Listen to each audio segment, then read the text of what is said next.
Assalamualaikum warahmatullahi wabarakatuh. Gimana kabarnya anak-anakku yang solid dan solihah?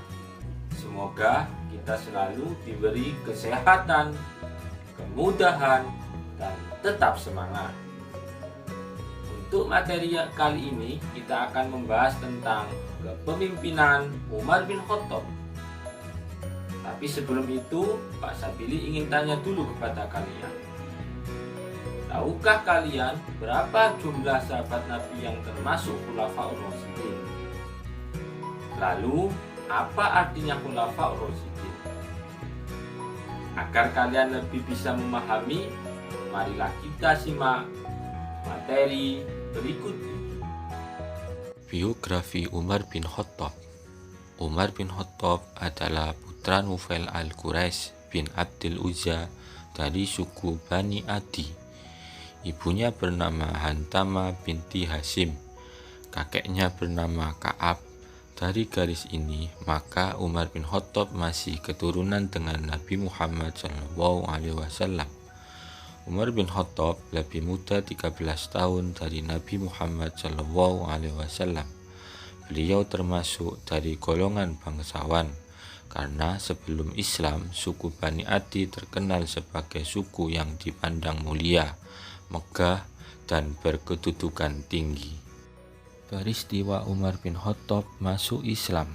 Masuknya Umar ke dalam agama Islam bukan melalui peperangan, paksaan, ataupun ancaman, namun atas kesadaran diri sendiri yang ketika itu dimulai dari terdengarnya bacaan Al-Quran surat At-Toha ayat 1-8 di rumah adik kandungnya yang bernama Fatimah yang terlebih dahulu masuk Islam.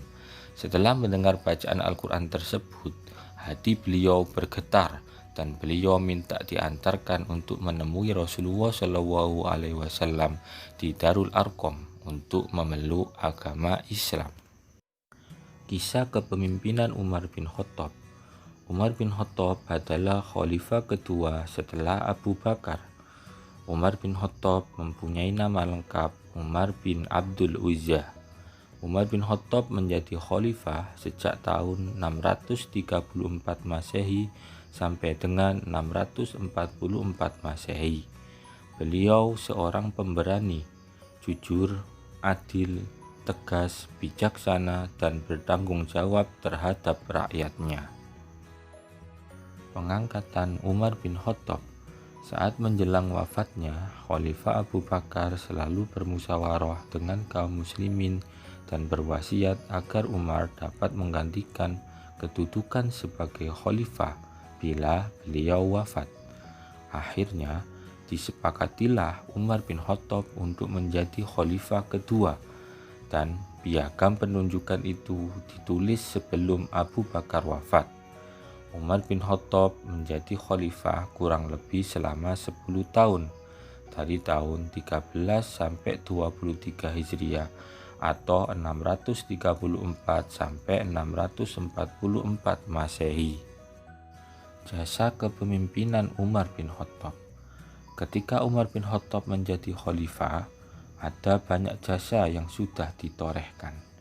Di antaranya, meletakkan dasar-dasar pemerintahan Islam dan mendirikan Baitul Mal. Akan tetapi, ada salah satu jasa Khalifah Umar bin Khattab yang sampai saat ini kita rasakan, yaitu penetapan kalender Hijriah atau penetapan tanggal 1 Muharram sebagai tahun baru Hijriah. Peristiwa meninggalnya Umar bin Khattab. Khalifah Umar bin Khattab meninggal dunia bukan karena sakit atau peperangan, namun beliau meninggal karena dibunuh oleh seorang Persia yang bernama Abu Lu'lu'ah. Beliau ditikam 3 kali pada waktu fajar saat menjadi imam sholat subuh pada tanggal 27 Dzulhijjah 644 Masehi dalam usia 63 tahun dan kemudian dimakamkan di samping makam Rasulullah SAW dan Abu Bakar di Masjid Nabawi, Madinah. perilaku terpuji Umar bin Khattab yang patut kita teladani dalam kehidupan sehari-hari.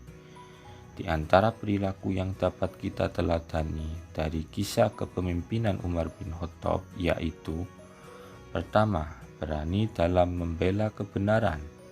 Yang kedua, sederhana dalam kehidupan.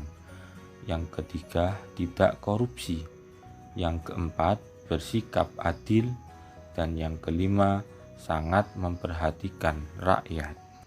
Nah, itu tadi materi tentang kepemimpinan Umar bin Khattab. Untuk tambahan materi, kalian bisa mempelajari buku Al-Furqan dan buku paket PAI. Selamat belajar ya. Jangan lupa tetap jaga protokol kesehatan. Wassalamualaikum warahmatullahi wabarakatuh.